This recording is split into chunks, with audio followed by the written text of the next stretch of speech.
And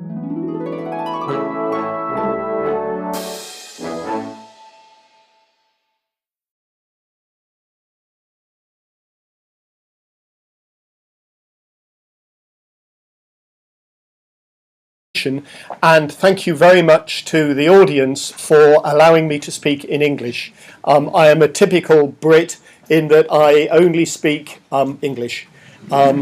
So thank you very much. My apologies, but and before anybody asks, also my apologies over Brexit. Okay, can we just leave that there? As the introduction said, I became involved in this in 2003, and I won't bore you with the detail of that process, but in a nutshell, it was a strange way of getting involved in doing these things.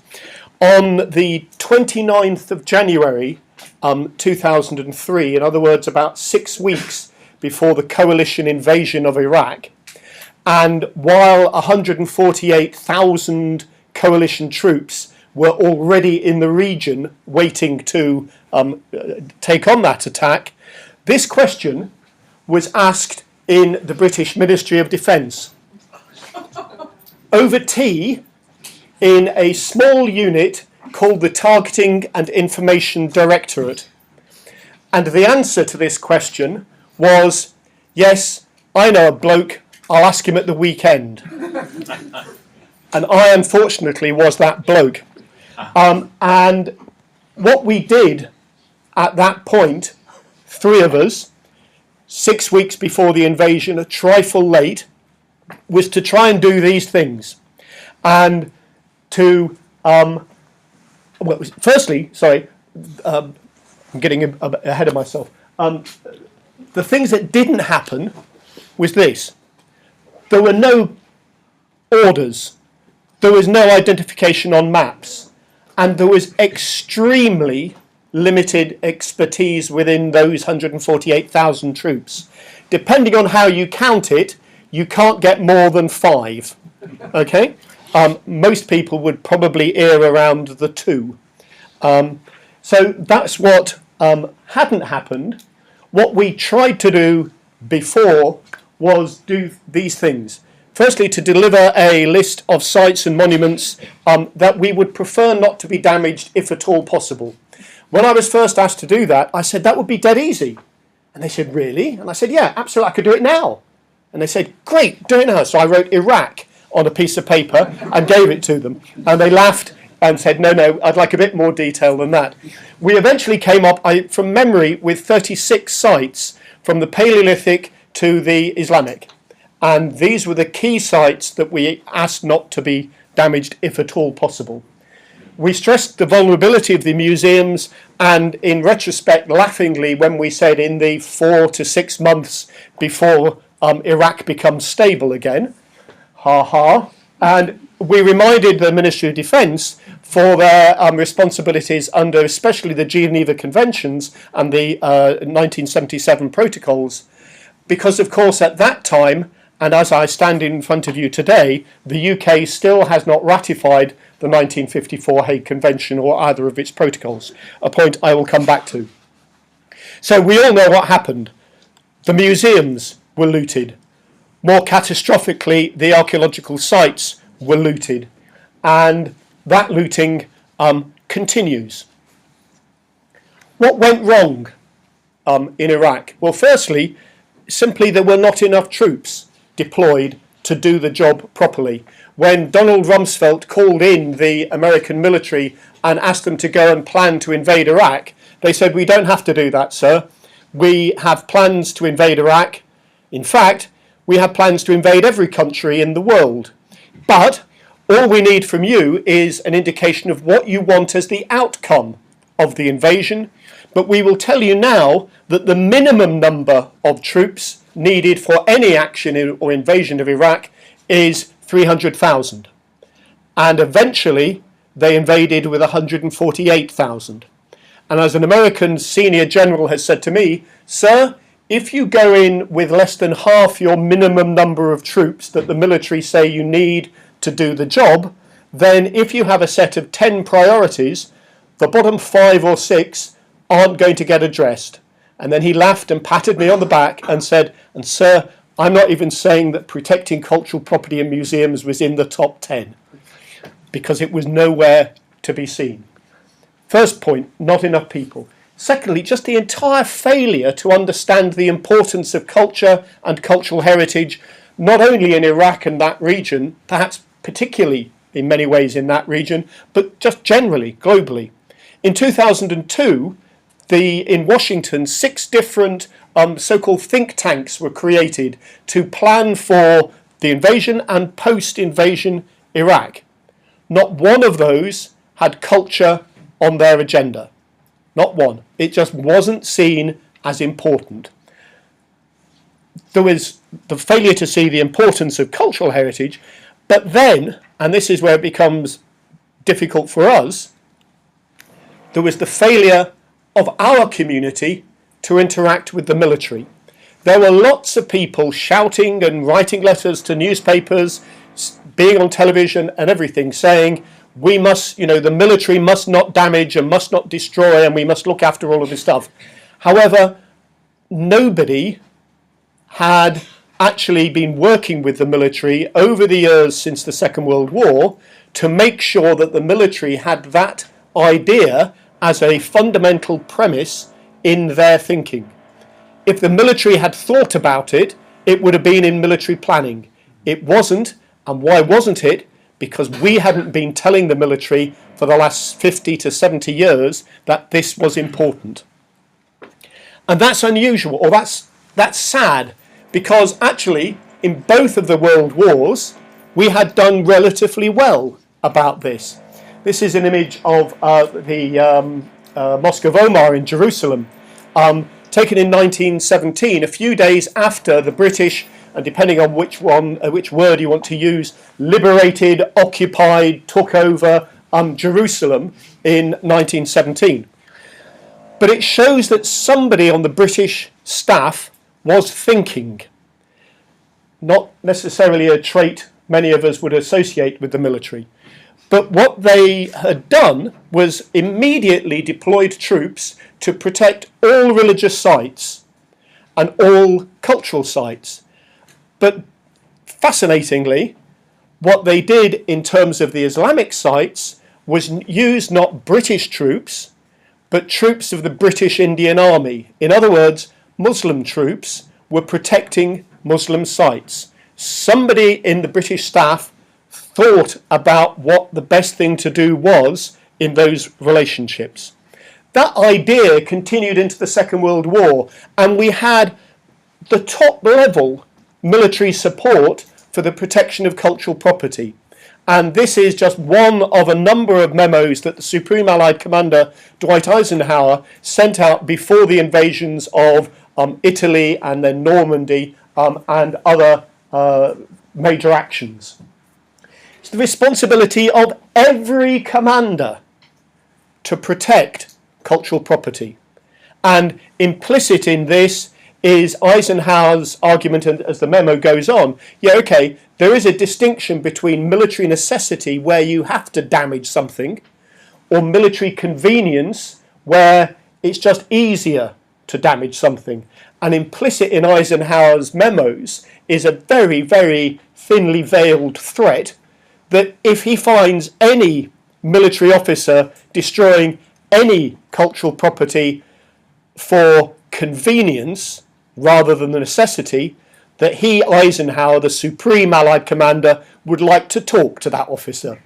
Okay, and that again focused the officers' minds about the importance of it. And we've all probably seen the appalling film by George Clooney, The Monuments Men, but this is one of the Monuments Men in action, actually helping a local community preserve a medieval statue, which you can't really see, but is being carried out out of there. I probably don't have to say this particular slide in an audience like this, but why is cultural property important? As an individual, I always say, an individual who loses their memory is effectively a dysfunctional individual. They cannot exist on their own. They need help and support constantly. Well, that's actually the same with a community or a society that loses its combined identity and memory. And that becomes a real issue for those trying to govern that community or that society. I always, cultural property, and there is a real problem for many people in the use of the term cultural property in the 54 Hague Convention as opposed to cultural heritage. And we can talk about that as we go along. But simplistically, cultural property, the tangible heritage, the places, the books, all of those things, are in many ways what I call the vehicle for cultural heritage. And the cultural heritage is encapsulated within the people. So you can't distinct and you can't pull the two apart, but I'll come back to that. I always tell my students that we study the past to understand the present, to create or at least help create the future. Without the first plank of that process, it becomes very difficult to understand where the society that we live in has come from and where we might be able to take it into the future. Again, I'm not going to go this into detail because my presentation has sort of one orientation, which is where we're trying to work with the military. But the protection of cultural property is important for a whole host of different reasons. And as you know, I'm not going to insult you by going through many of the first ones. If I just pick up from the last three, increasingly medical research says that people who live in urban environments that have a certain element of old buildings and old places have a better well-being factor score, if you believe such stuff, than people who live in a totally modern urban environment. And the knock-on effect of that for governments at local and national level is that they cost less to keep healthy. And there is a real issue that is beginning to be identified with that relationship. The economic value of heritage is something that we all increasingly understand through the value of heritage and tourism. But the critical one that I've been dealing with over the last decade is why is protecting cultural property something that the military should take seriously and see as an important element of their work? Well, the first reason is it's enshrined in international humanitarian law. And one of the things that I have learnt over the last decade is that the military are, for want of a better term, terrified of law. And I was at a relatively senior conference seminar in the United States, and I was the only civilian there. And the sort of conversation went, and one US Marine officer leant back and said, "Come on, guys, who is the first person after the commander who is appointed in any military deployment?" And I was astonished to hear when they all laughed and said, "Yeah, of course, it's the military lawyer." And the first person after the commander is the lawyer to say to the commander, "Sir, you can't actually do that," or "Sir, if you do that, you will be," and those parameters are really tight within the military mindset. So from a military point of view, because it's in international humanitarian law, because it's in international customary law, and because many countries have actually ratified the 54 Convention, it's in their internal home national law as well, that's a real driving point for the military. It's also a political agenda, and the military don't deploy, the military don't go to war. They are told to go to war by politicians. And if the politicians choose to use and abuse heritage, which, as you will all know, they do with monotonous regularity, that becomes a military issue. And so the political manipulation of the past is critical. It's there in hearts and minds, a ghastly term that many of the military now use, or a more official military term of that, it's a force multiplier. So that means that if you look after cultural property, you may actually do better, but you won't introduce problems in your deployment. So let me just give you possibly two very quick. Have I got time? Yeah, two very quick examples. In Afghanistan, the American army were moving down a valley and trying to bring successive villages under central Afghan government control. And they moved to the next tributary valley, in which there were 5 villages. The first thing they did was bring in all the paraphernalia to create what they call a FOB, a forward observation base, a little camp for the military. And all this material came in sort of essentially on day 1, and then they left it there and went to bed that night, and were going to build a camp the next day. That evening, the Taliban rushed into all of the villages, saying, "You know what the Americans are going to do, don't you?" And the village elders said, "Yeah, they've come in and they've told us they're going to give us this, this, and this. They're going to, no, they're going to cut the water off to your villages." And all of the elders in the villages said, "We don't think so." The next day, they started building their FOB, and the first thing they did, of course, was dig a trench around the area that they were going to build the forward observation base Wolverine in. And in that one event, they cut off the water from all 5 villages, because what they did was cut through millennia-old, below-ground Karzai irrigation channels. And what they did as a result of that was hand 5 villages to the Taliban. So instead of walking into those villages as bringers of peace and government control and all of those good things, they were met with Taliban bullets. A crass piece of action that, had they asked any archaeologist or any ethnographer or any anthropologist who knew anything about that region, they would have said the first thing not to do is dig a trench. Not there, please. But they did. And by doing that, they failed in the force multiplier effect.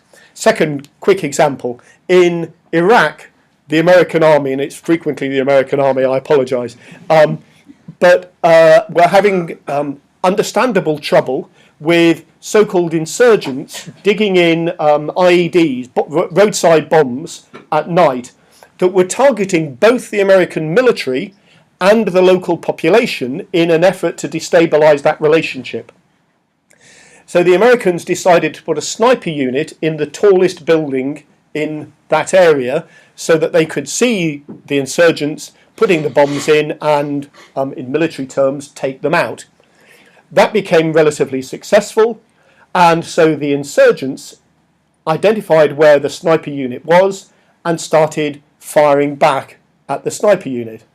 The local population didn't blame the insurgents for firing at the sniper unit in the minaret of the historic mosque, but the Americans for putting a sniper unit into a historic building, and a religious building more importantly, at the time.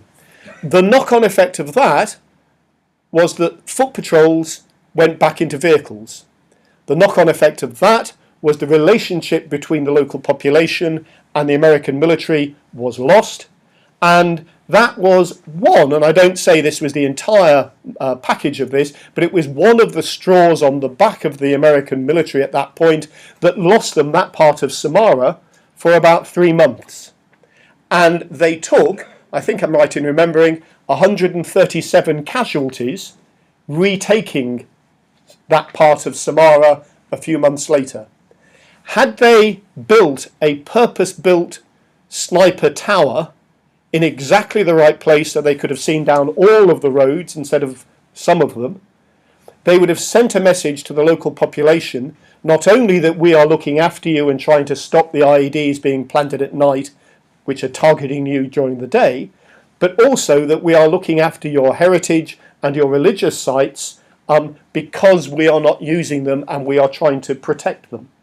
Again, opportunity missed, force multiplier opportunity missed, and significant problems targeted from the military. So that's there. So mistakes or not, just get it right, and you may not get people completely on your side, but at least you won't be making them more and more your enemy. There is increasing information and probably I would say downright misinformation about the amount of money that various groups are making from the sale of antiquities. I think the only thing that you can say about some of the claims of the ISIS or Daesh are making this number of million or even billion pounds, those are guesses and are probably completely wrong. It is true, however, that they are making at least hundreds of thousands of US dollars probably a year. Probably they are making millions of US dollars a year. But as again, one military officer said to me recently, if they are only making 100,000 US dollars on a year, 100,000 US dollars buys an awful lot of bullets. Okay, and so it is a failure on the part of the military to allow looting and movement of antiquities, because the sale of that material is feeding back into prolonging the action against them. One of the things that I've learnt from dealing with the military over the years is every officer, from most junior second lieutenant looking after 10 people to the guy in charge looking after 148,000, they have three priorities. The first priority goes without saying, to win the mission, whatever that is. But the next two, I would probably guess, are as equal or more important in most military or most officers' minds. And that is, very simply, to get the people that they have a responsibility for in and out of theatre as quickly as possible, with as few casualties as possible. Anything that you do to help them do that, they will give you rapt attention.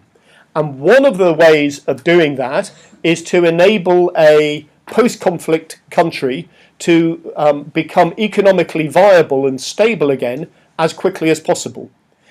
Certainly in the Middle East, one of the central planks of many economies is tourism, built on the tourism of cultural heritage. So if you are allowing cultural property to be blown up and destroyed, so there is nothing to go and see anymore, the knock-on effect of that is that frequently the military as an occupying force will have to stay for longer. And as the occupying force stays for longer, the antagonism between the so-called host community and that occupying force gets more and more strained, which again leads to them having to stay for longer, and it becomes a vicious circle. So if you look after cultural property, perhaps especially, I'm not sure, in the current area of the Middle East, then they can get away more quickly, is an argument. So in terms of the military, those are good ways. There is an awful lot of activity going on, some of which we've heard about already, and I'm only going to glance sort of down this list. But what I want to do by doing that is pick up some of the issues in relation to this. So there are at the moment a number of different satellite imagery projects going on around the Middle East. To my knowledge, there are at least 6 doing the same thing. And there are 2 in the States, 2 in Britain, 1 in Australia, and there's 1 in Geneva, and they are all effectively replicating each other's work. And one of the problems that we face at the moment is a lack of coordination, lack of planning, and lack of people talking to each other. Now that's an inherent academic trait. I want this project at my university because it will make my university look good, it will make me look good, I'll get lots more funding, and won't it be great? But why do it in 6 different places? Essentially, I'm probably over-egging it, but 80% of the same project. Why don't we build on each other's work and work together? An issue there. NATO best practice, I'll come back to that in the next slide, and I want to talk about that a little bit more. The CIMIC Centre of Excellence. CIMIC is Civilian Military Cooperation, and again I'll come back to that in the next but one slide. UNESCO's generic training materials I'll talk about just at the end. Palmyra. Palmyra has actually been a really interesting double-edged sword. Everybody knows the horrible destruction that's taken place at Palmyra, and that's awful. However, what it has done is awaken in political minds that there is an issue. And I, even though this is being podcast, I would argue it's true, but that the British government only really woke up to this issue because a significant proportion of the government, when Palmyra was being destroyed last year, had done classics at Oxford, and they had all heard of Palmyra. And the knock-on effect of that, quite honestly, was an announcement in June 2015 that there were going to be three things happening in the UK. Firstly, there was going to be a major heritage summit, which sort of passed off as a political soundbite, but let's forget that one. Secondly, that the UK was finally going to ratify the 1954 Convention on both protocols. And we all said, yes, but you've said that on an annual basis for the last 10 years or 13 years. And they said, no, this time we really mean it. And in the Queen's speech, which is the speech that outlines the activity of the government over the next 12 months, on the 18th of May of this year, announced that there would be internal UK legislation put through Parliament to enable us to ratify the Hague Convention. The next day, on the 19th, was the first reading of the Cultural Protection (Armed Conflict) Bill in the House of Lords. It has now gone through the House of Lords, and it has had its first reading in the House of Commons, and its second reading will be in the next 3 weeks. And we hope that unless anything goes dramatically wrong, like Brexit, and I'll come back to the reason I say that, that we should have that national legislation passed before Christmas, which means that we should have ratified by March, April of next year. And astonishingly, that means that we may well become, from being probably one of the worst culprits for failing to engage with international humanitarian law, we will leapfrog and become the only member of the Permanent Council of the UN to have ratified both the Convention and both protocols, unless France or China get in first. The reason I say unless Brexit gets in the way is, of course, I had been working around this since May with the old minister and the old Secretary of State, both who lost their jobs when Brexit happened. So I have my first meeting with the new Minister for Heritage next Thursday. And she is the person who's going to be guiding this bill through the House of Commons. And so I'm just hoping that that will go as smoothly as it would have done had it been the old team in place pre-Brexit. The third thing that was announced was the creation of a cultural protection fund. We thought in June 15 that the UK government might put in, £500,000 or something. But they have committed, the money is there over the next 4 years, £30 million for the protection of cultural property. One of the things that I have been doing since that announcement, or since the announcement of the 30 million, which was last November, is work with the government to try and stop them spending the money badly. What I'm trying to do is get them to spend it in a joined up, coherent way that has coordination and has the potential for long-term legacy. I am desperately concerned that they are going to actually fund it on a series of disparate projects which may benefit a particular site, perhaps a particular country, in the short term, but will have no long-term legs to stand on. And that's worrying. As a result of those announcements, however, the British Army suddenly realised that they'd got to do something. and because they were going to have responsibilities under the Hague Convention. So a working group has been set up within the British military, and that's a major step forward. 3 weeks ago, the French president announced the creation of a €100 million fund for cultural protection. Although if you actually scratch the surface and look below that, as far as I understand, that's an aspirational target that he hopes they will create, and at the moment there is no money committed to that at all. And I know there is some concern within the UK as to whether there will be some form of manipulation around there.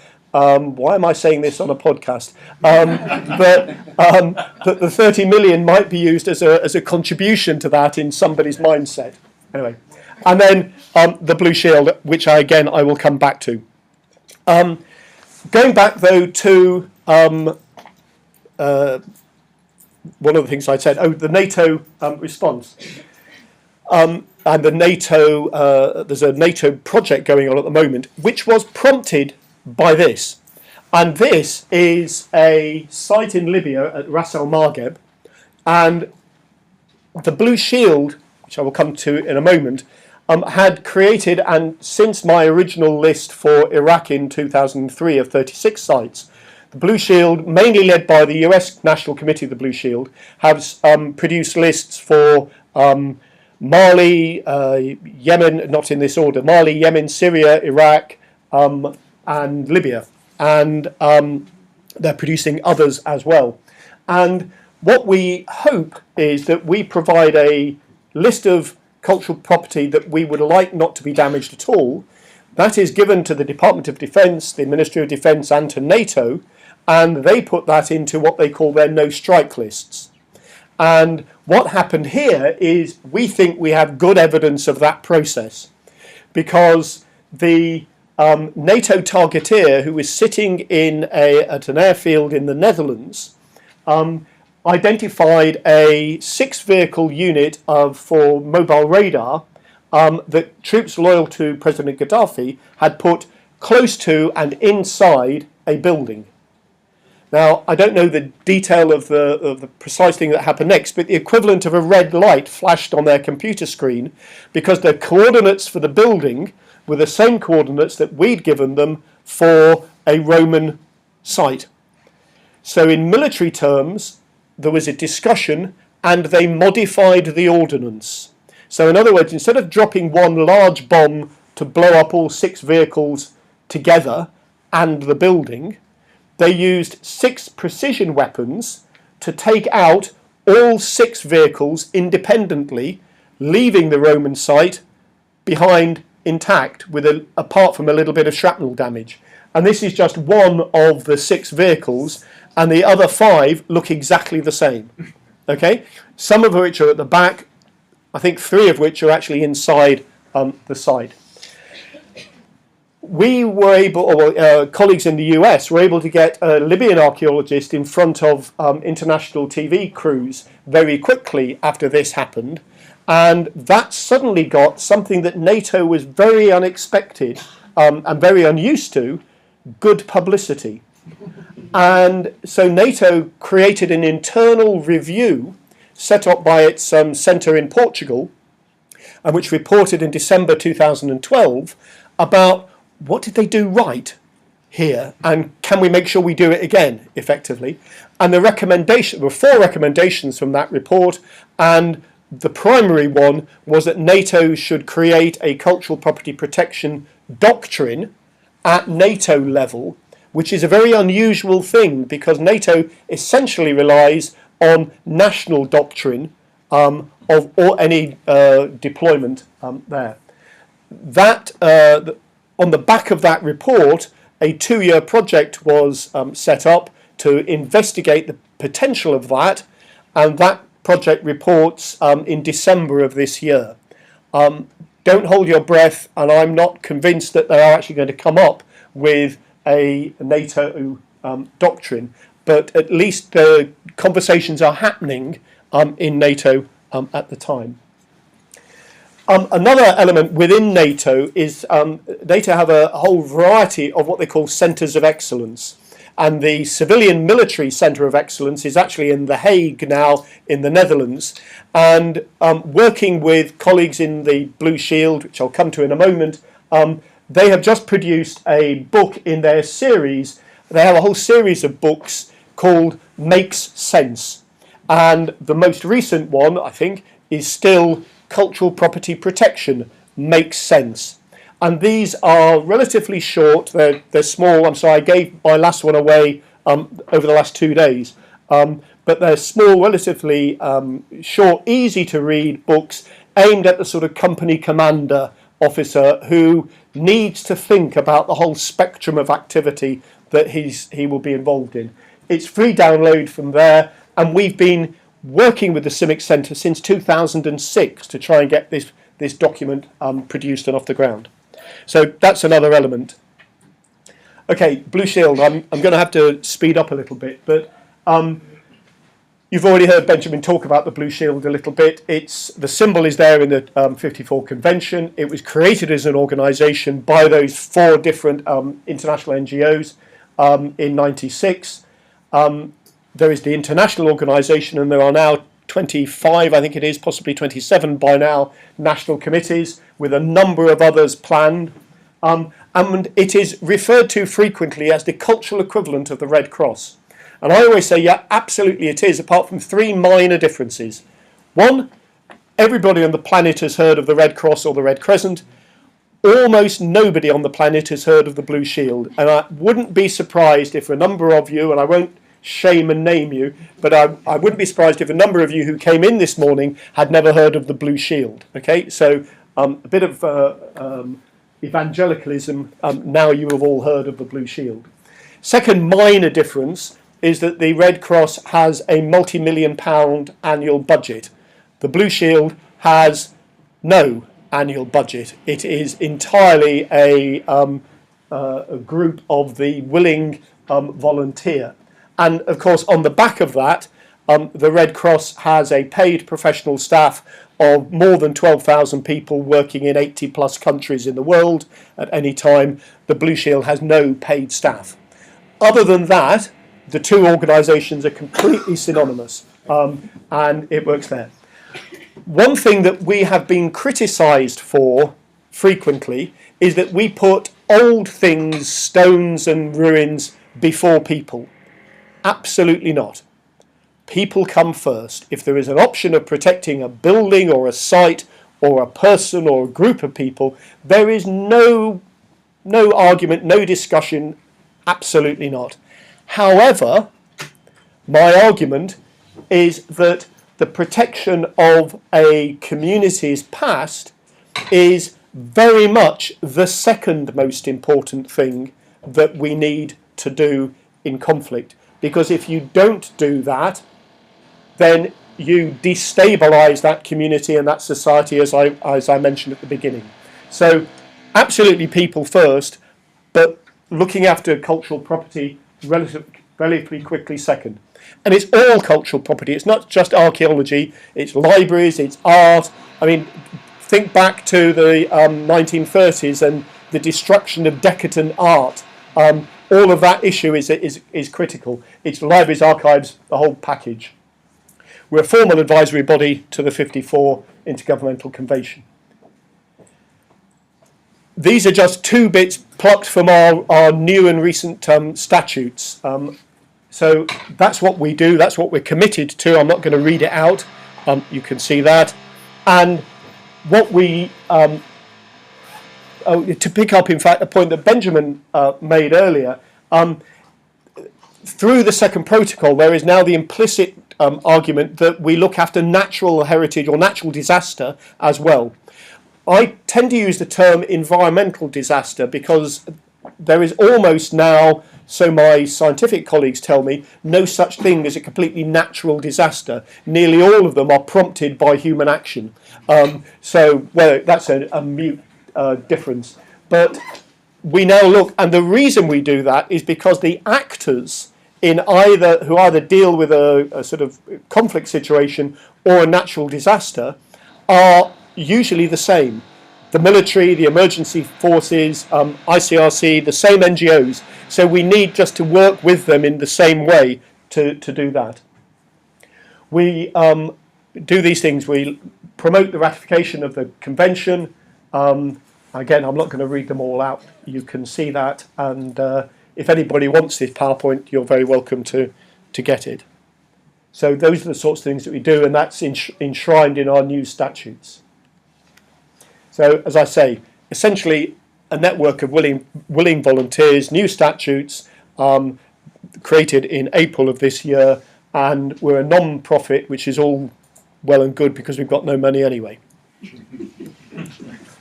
What do we try and do? What do we put our focus on? Okay, so both conflict and natural disaster. We're trying to develop policy so that all those 27 national committees, and also that we can fit in with UNESCO and other international agencies, that we all know what we're trying to achieve, and I'll come to that in a moment. We do a lot of work with the military and other organisations. We do training. I've said about the lists already. We do during and post-conflict assessment missions, and that photograph that you saw of the destroyed vehicles at Ras Al Maghreb was taken by a Blue Shield team that went into Libya while it was still, relatively dangerous. And we try and do public engagement and profiling. So the first bit of policy that we're trying to do, we are in the early stages of a draft policy going around the Blue Shield board at the moment, which is sort of based on what I'm going to be talking about over the next couple of minutes. Whether that actually stays, I think it will, as the sort of spine of our policy. I think it probably will. As I say, I've been doing this since 2003, and it took me a long time to begin to work out when were the times that people like us needed to really work with people in uniform, be they military or police or customs or whatever. And there are 4 times. It is long term. And I've just been, for the last 3 days, at a meeting where the European military get together on an annual basis. And this year it was in Koblensk in Germany. And there they are increasingly understanding that the relationship between military action and culture is an important one. And one of the things I was stressing to them in Koblensk is that in extremis, looking after cultural property can save lives. And that goes back to the force multiplier argument before. And, European militaries are beginning to get that and beginning to accept that this is something that they really do have to take on board. Second time is immediately pre-deployment. You are going to go and invade country X or whatever. You're going to be deployed as peacekeepers in country X, put it more positively. What is the cultural property you're going to come up to? Who are the organisations that you can rely on? Who are the people, or what are the types of things that you might be offered on the black market for sale? All of those things. They need that information. During conflict, the last place I want to be is anywhere near a conflict, okay? But there are people in uniform who need to have the conscience role for the commander saying back to Eisenhower in the Second World War, sir, is this military convenience or necessity? And that needs to be at, again, the conversation we've been having over the last few days, where that responsibility lies within the military is still one that different national militaries are trying to tease out and organise. And I could give you more information about that if anybody's interested. But very simplistically, there are 9 areas of responsibility that most military deployments have, which include intelligence, operations, logistics, finance, CIMIC. One of the big questions within the military is where does the CPP, Cultural Property Protection responsibility, best fit within those 9 different areas, or does it rest at the level above, which are commanders, special advisors? So there's a big issue there. So during conflict, it's that conscience role. Post-conflict, in stabilisation, it's frequently the military are the only act in town who can get the chemicals that a museum needs to do conservation, who can provide the heavy machinery to remove damaged material or prop up a wall, who can, as happened in Iraq, bring in almost within a few days 10 refrigerated lorries so that they could freeze dry an archive which had been flooded in the basement of a bank, and freeze it to enable it to be conserved over the next 10 years. And so those sorts of actions, the only people who are capable of doing that in immediate post-conflict situation are the military. So we're trying to build that out. We've got 5 areas that we're trying to focus in on. That coordination, to begin with, as I'd said about the UK Cultural Protection Fund. We're looking at proactive protection. Everything we have done since 2003 has been reactive. We have been trying to sort out the problems in a whole list of countries. What we are trying to do now, we've got a big application in with the Cultural Protection Fund, is to work with countries to make sure that they've got inventories of their sites, catalogues of their museum collections, that those are all digitised, that there are multiple sources of where that material, that information is, that they have good disaster management plans, that they have evacuation plans, that whole proactive protection package. And what we are trying to do is develop that with colleagues in Lebanon, and we've got the buy-in from all of those to use that as an example of how, with some support from the international community, a country that would aspire to have that in place but hasn't got the internal infrastructure to be able to do it at the moment, can develop that, and then hopefully that exemplar could be rolled out into other countries. So we're trying to develop proactive protection. We're doing training, and I'll come back to that in a minute, but for all sorts. There's emergency response. If something goes wrong, we have to react, of course, but then there's long-term support of, a la Lebanon and others. So that's, again, a part of the context. We have to relate it, obviously, to the UNESCO conventions, and we've heard about those. I won't go into that anymore.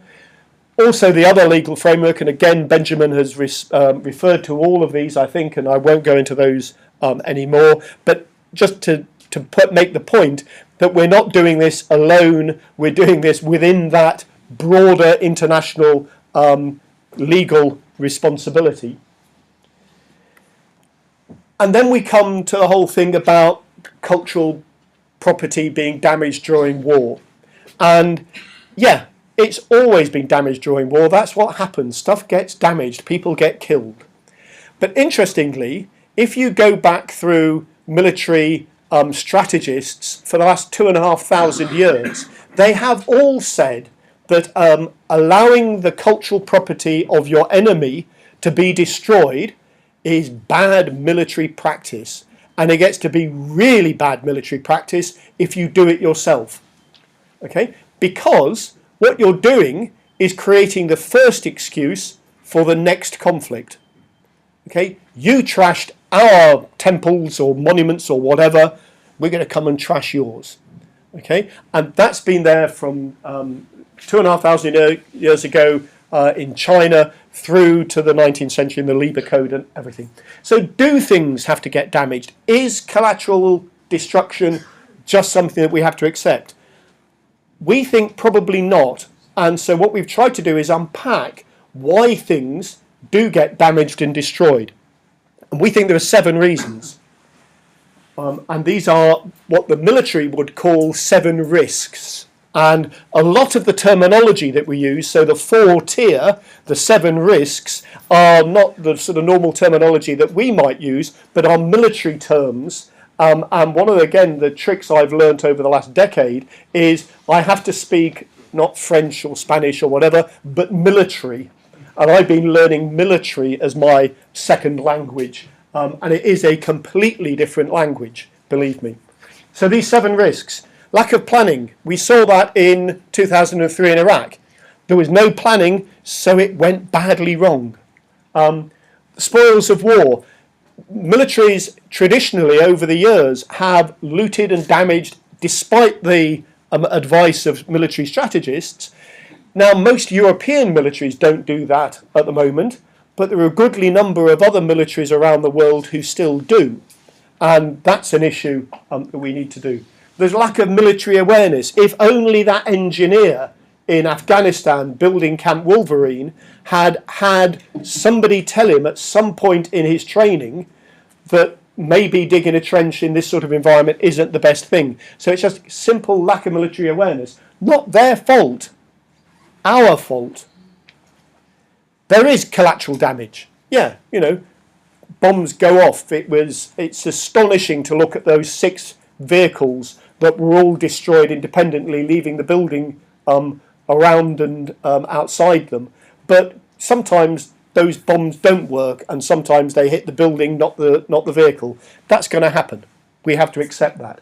There is looting, obviously, but again, the military can do something about that if they want to, if they take it on board, if they have orders to do something. It's what I call enforced neglect, and that's simply the sort of work that we do on a regular basis that stops when there's a conflict. So I used to work for English Heritage, the national board or state board in the UK, and we would do 6 monthly checks on all of our buildings.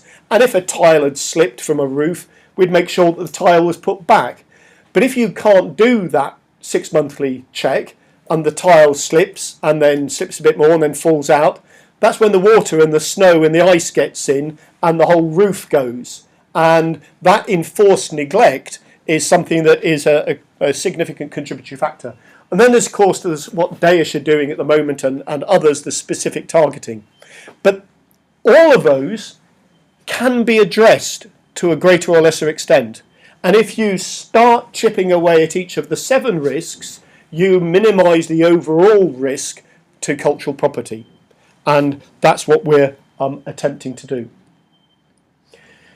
One of the ways we're doing that is by trying to produce generic training materials on behalf of UNESCO that we hope will be useful for there. And this again is where we have a slightly different view of these materials to UNESCO. We completely correctly have been commissioned by UNESCO to produce these materials, to go on the UNESCO website, and they will be freely available to any military who want to download them to use. The reality is that no military is going to do that. What will happen is the military will look at them and will pick and choose odd bits of the programme and say, we want that for our targeteers, we want that for our artillery guys, we want that for whoever. And they will build their own packages. And what we're trying to do is work with different militaries, not only as we've developed these on behalf of UNESCO, but we've now got a long list of militaries who are keen for us to go and work with them to adapt the UNESCO materials to their own situation. And I picked up again yesterday the American Air Force, who have one training centre in the US, and we're trying to negotiate a date for me or my colleagues to go over there to begin to embed some of this material into their general training, but also some of their more specific training for that. So these generic ones I don't think are ever going to be used, but they are the platform for pick and mix to be used into the future by many militaries. And we've got US Southern Command interested, we've got the US Naval College interested, we have got a week in April of next year already timetabled to train the Turkish military in this, and 2 colleagues are going out in a couple of weeks to develop actually what the Turks want in relation to that. So this is actually beginning to roll out and more there. So those are the sorts of things we're trying to do in that. The objectives are, when somebody's been through all of that, they will have an understanding of what they're trying to do, what is cultural property, who might have responsibility for it, to adopt the 4 tier, to think about the risk-based approach, the 7 risks, to integrate CPP across, and again, military term, the spectrum of military operations. That goes back to those 9 areas of responsibility. Which one does it fit in best, and how does it work there? And use it in practical exercises. Those are the 14 sessions. I won't go through these in great detail, but you can see the sort of things. So definitions of cultural property protection, cultural property protection under international law, Hague Convention and the detail of that. And so perhaps 3 and 4 might not be for every soldier, but might be for the legal advisors. And that would be a way that the military are already talking about pulling these things out to give detailed training for military advisors. Then there's the trade, then there is the 2 risk approaches, and go through. So by the time you get down to 11, you're talking about a specific area of those 1 to 9 areas of military responsibility, the targeteers and the intelligence people. And those are 2 key groups within the military who need to have this information. They need to make sure that the sites that we give them as places that we would prefer not to be damaged are really in there, and that they can take the action as we've seen happened at Ras Al Margeb. And then there's CIMIC support at the end, another element of the sort of jigsaw puzzle.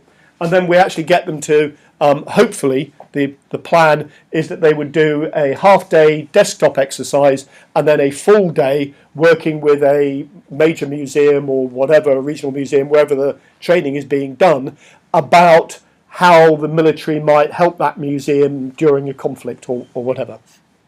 I can answer more questions about this if anybody needs to. What we've tried to do with it, the whole package, is start from the military mindset. And here are 2 questions that are frequently thrown back at us by the military. And so what we try and do is sort of prevent them throwing those at us by saying, yeah, we know what you think, but here are the reasons that we think that these claims are wrong. Okay, so we try to begin with that. At the moment, the materials, this is a slide from one of the introductory sessions, is heavily orientated to European military, and in some instances, in this case, to the British military. Now, that's simply because we've got access to those images. Okay, so one of the elements is talking about tradition, and one of the things that we've been trying to do, which has been seen as a very successful mechanism by a number of colleagues, especially Laurie Rush in the States, is get the military to think about military things, and they then make the connection with broader things. So if you talk about military history and military heritage and those things, they get that very quickly. So another image that we use, so this is of the British Guards Division with a tradition of having this, they're allowed, especially the only regiment in the army to be allowed to have this dog on parade. Okay? And they get that, and they're very proud of that. And they can begin then, once they've got that, and they can then relatively quickly see a relationship between that and just generic cultural property. But if you make these connections with them in the first instance, but of course what we need to do is, for when the Cambodian military are using this, we need a Cambodian tradition there, not a British one. So again, another reason why this material is never going to be used generically, but will have to be adapted. Nearly finished. Is this cultural property? Is it cultural heritage? Is it intangible cultural heritage? And is it something that the military should do something about, or is it something they should allow to remain? So this is a wall in Belfast, painted by an extreme Protestant paramilitary group. And where do the military deal with that? And there is no answer to that at all. But it's a really good example for teasing out the questions, because some officers say, okay, very easy, what you do with that, you go in next day, as soon as that's painted, next day you go in and paint over it. And that might appease the Catholic community, but it's going to really annoy the Protestant community who painted it. And how does a military officer trained for military operations, for kinetic operations, for killing people, deal with that sort of situation on the ground? And again, a British example, but there are many examples from around the world. Again, not going to go into that, but this is the sort of thing that the military viewer will immediately recognise as a target list, and they will begin to be able to immediately populate that, but not with military targets, and it becomes the flip side of it of military protection and what are the issues and the risks associated with it. We also try and show that it's obviously not a anti-Islamic propaganda mechanism, and we go back to iconoclasm in Europe and elsewhere, and let's just not be too holier than thou. These things are there. That's a massive gallop through what we're trying to do and trying to achieve, and as you can imagine, trying to do that with a bunch of volunteers is not the easiest way of doing things. I'm extraordinarily lucky in that from January of this year I was given this UNESCO chair, and I'm extraordinarily lucky that my Vice-Chancellor thinks that that is such a high accolade for the university that he's willing to pay my salary, because of course UNESCO don't. So I've got 4 years at the moment to try and move this agenda on. But part of that moving the agenda on is hopefully to attract the limited amount of money that would be needed to set up a small 2 or 3 staff centre for coordination for all of this activity, for giving guidance and sort of this policy documents, the actual materials to national committees around the globe. And it is around the globe. And as a almost final point, just I'm going to share with you my bizarre itinerary for the next 8 weeks, because again, bizarrely, there's been a knock-on effect, and I've been invited to a number of different places to talk about this, and they've all worked that they follow one another. So I leave the UK on the 19th of October, and I go to Canada, China, Japan, Fiji, New Zealand, Australia and Singapore, and I come back on the 17th of December. Okay, but each one of those were separate invitations to talk about this work and about the development of the Blue Shield. So Fiji is a UNESCO meeting to create a Blue Shield committee, national committee, but actually a regional committee for the Pacific, and trying just to build that momentum. And it is a global agenda. It isn't just, as many people throw back at us, a Western agenda fighting Islam. We need to get away from that issue completely. My real final point is we're never going to stop any of this, but we might begin to impact on how it's done and how it's achieved. And just to, again, reiterate the global nature, this gentleman is in the Cambodian army, and as you can see from his collar, has a designated responsibility for Blue Shield and Blue Shield activities in the Cambodian military. It isn't a European agenda. Thank you very much.